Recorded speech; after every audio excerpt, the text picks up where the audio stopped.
Hey, this is Meredith's husband. I've got some SEO advice for you, but I'm going to keep it really simple so that you can understand it, so it makes sense, and most importantly, so you can actually use it.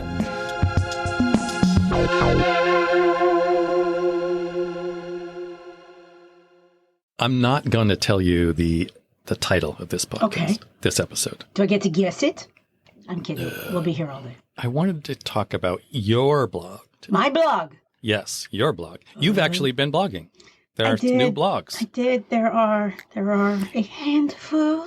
And I'm kind of surprised to say it, but it's pretty good. Oh, really? It's really pretty good. Really? Yeah, the blogs you've been doing are pretty good. Really?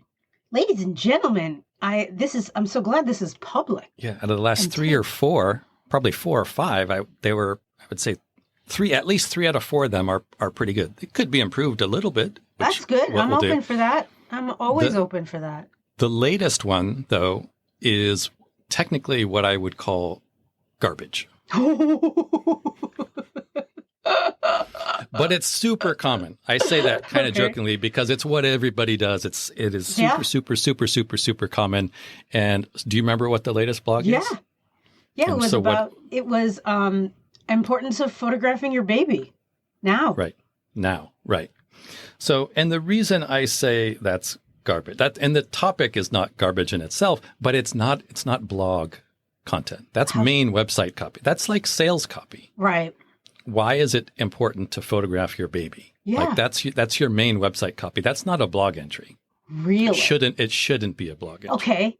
What should it be? Lots of business owners, especially like when I was starting SEO, kind of old school business owners, they just simply could not comprehend why they might create a blog and not focus on why you should buy my stuff. Right. And that's all they wanted to do. I know. I understand. But who is that for, really? Who is that blog entry for? Is that a resource?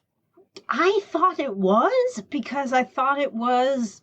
So this would be better off perhaps as an Instagram post, are you saying? Perhaps, yeah. Or we can work on it.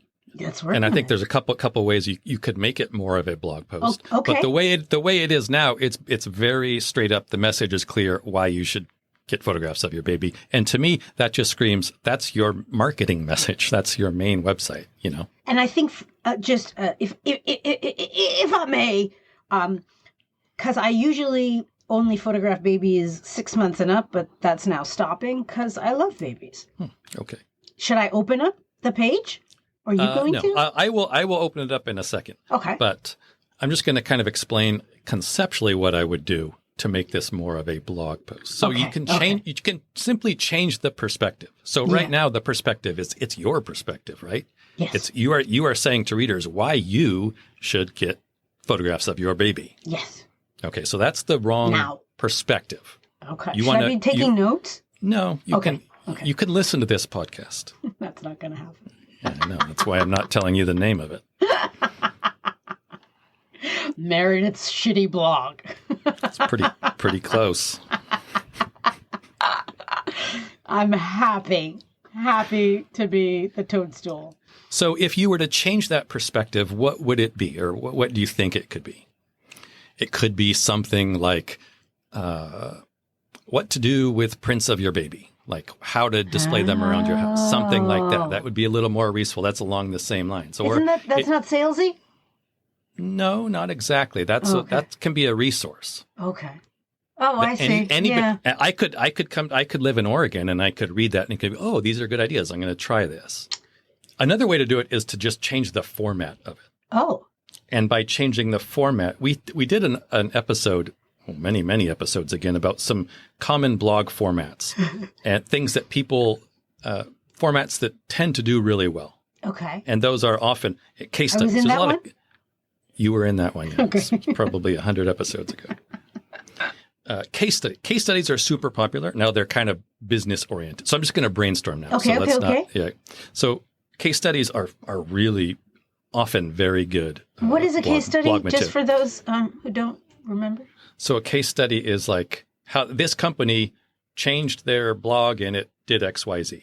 And you demonstrate the steps they did to do that. That's a case study. Like it's a success story basically, but with detailed points. In business, it's pretty common because people want to see, well, how have people done this before and succeeded? Okay. I can tell that really hit home with you. Yeah.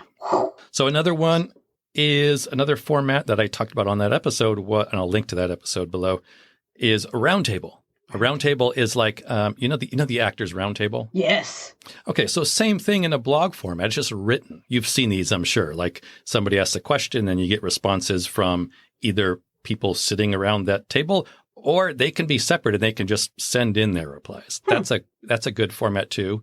So taking those two ideas, you could do something like a survey or a questionnaire about how, what do people wish they had done with their baby prints? And you could, you want to get engagement. Engagement would be great. And, engagement is the basis of social media. It's what everybody's doing now. Right.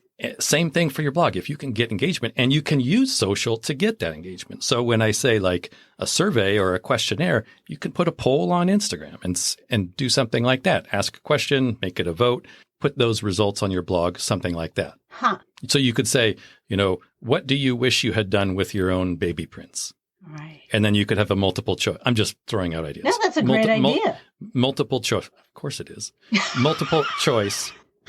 Do you wish you did A, B, or C, or something else? And then, post the results. And if people comment, and hopefully they comment, put the comments on your blog. So see how that's a different perspective. 100%. You're really doing the same thing, but covertly, and you're kind of, almost making a game of it. You're making it engaging. Yeah, I like that.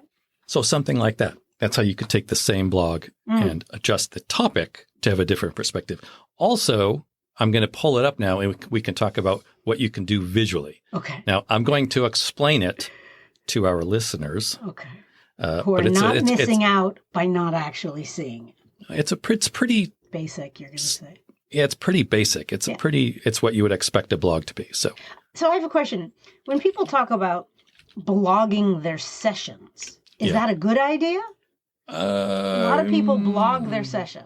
It could be. Depends on how they're doing it and who they're doing it for. Like if you had like educational content and you're going to say, this is how I go through a session, that might be great. If it's based on like, here's a case study, here's a family I've been shooting 10 years and this is what happens.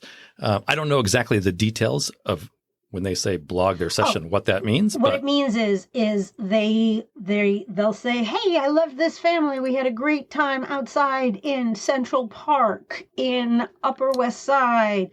We got some ice cream at Mimi. And then they show like 20 images from the session. Yes. Yeah. That's not amazing, but it's not bad either. It would be great if you can find some sort of niche to discuss in there. What about that is like where to photograph in Central Park. Like that would be a niche, or how to photograph kids eating ice cream, So would something such as, this was a session with this family and this is what they brought home. These are the products they brought home. That would kind of be like a little case study. Okay. I think that has potential. Yeah. I think right off the bat, it has the same danger of perhaps being a little too salesy. Yeah. But with some careful attention, I think, definitely that has some potential. Okay. So now I have your latest blog in front of me. And so all of a sudden my heartbeat starts racing more, my skin tightens, and I start like retracting into my skeletal self. That's impressive. You have, as I should say most blogs do, you have the title, why it's so incredibly important to get professional photos of your baby right now. Then you have a featured image. Yes. The image is very nice. Very cute, baby. And then you have a bunch of paragraph text. Yeah. Okay, super. That's it. No headings, no subheadings. No. And then at the bottom is a link to your next most recent. Yeah, they just link to the next one. Yes, right. Okay, so what I would do right off the bat is this image, the first image. It's nice. Does it have alt text? No.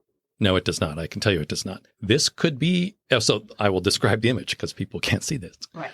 It is a photo of a bedroom with a framed picture of a baby above the headboard. Correct. And I would assume that's one of your photographs. That's my photo. So this looks really nice. There's no alt text. So alt text, you need to have alt text for every image. We've talked about that before. And if somebody just tuned in, alt text is? Alt text is if this image didn't display. If I had a slow internet connection and the image didn't load, or I had images turned off, or I were vision impaired and I'm using some sort of braille reader, I would see or read the alt text instead of the image. It's accessibility. It's also good for it. Google really, really, really likes images to have alt text. Because Google wants the internet to be accessible to everybody. Yeah. Imagine how many people are around the world with slow internet connections. Yes. Lots. Yes. Okay. They might not see the image. It might load too slowly. Okay. Google wants their experience using the internet to be decent also. Yeah. And vision impaired people. Yes. Google, we want their experience to be good also. 100%. That's the reason for alt text. The myth that always gets passed around is put your keywords into your image alt text. And I've said before, don't do that unless it's appropriate. Right. So what I see often is photographers, like say a New York wedding photographer. Best wedding photographer. Yeah. And every single image has alt text, or her alt text is NYC wedding photographer, NYC wedding photographer. And it's don't do that. A picture like this, though, it would be appropriate. You could put some keyword. I mean, this is a picture of a photo of a toddler. Yeah. It's family photographer. It's a framed print. It's not your exact. It doesn't say children's photography, but there are plenty of related terms that you could use to describe this. Okay. And while you're doing it, will you put in the alt text in the place? Not right now. Okay. But maybe later. Also, you could give this image a caption. You can put some keywords in the caption also. Captions are the second most read portions of web pages from some report that I read. First is the headings. Second is the image caption. And most likely the very first thing that people look at is going to be the image. Right. Okay, so that's what I would do. So now we haven't gotten to the text yet. No. So I'm not going to read the text, but just looking at the text, it's, I don't know, short paragraphs, which is good, easy to read, I think, but it's just a whole bunch of paragraph text. Yes. There's no headings or subheadings. No, there's so not.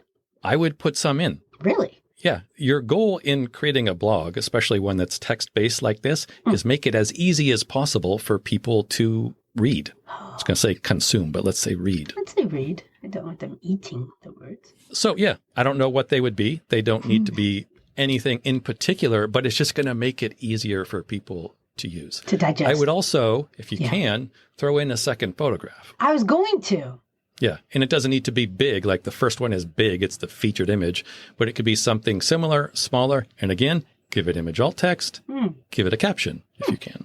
And caption, for those who just started listening. Caption? Yes. You want me to define a caption? Yes. A caption, an image caption, is the caption of text underneath an image. It's Describing a little bit of it. Yeah. It will probably be very similar to your alt text. That was my next question. Yeah.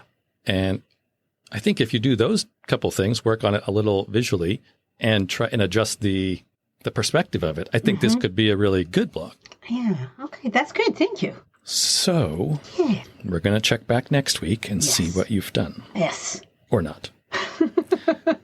But what I would say is if you're listening, you think these ideas are at all worthwhile, go check out your own blog. Yeah. Go pick a single blog on your site that you think you can either change the perspective or make it easier to read visually. Just one. Just do one. Yeah. And if you want some more ideas, check out the earlier podcast that we did about the different formats that often work well. Linked below. Hey, thank you so much for listening. We really hope that you find this helpful and useful. And if you do, what you could do for us as a thanks would be to, drumroll please, yes, leave a review. Yes, everybody says it, I know, but it really does make a difference. Take 3 seconds, leave as many stars, say something really nice about what you like about the podcast and maybe why other people would like it. It would mean the world to us, especially my husband. That better? All right, I'm going to try one where I'm not going to be charming.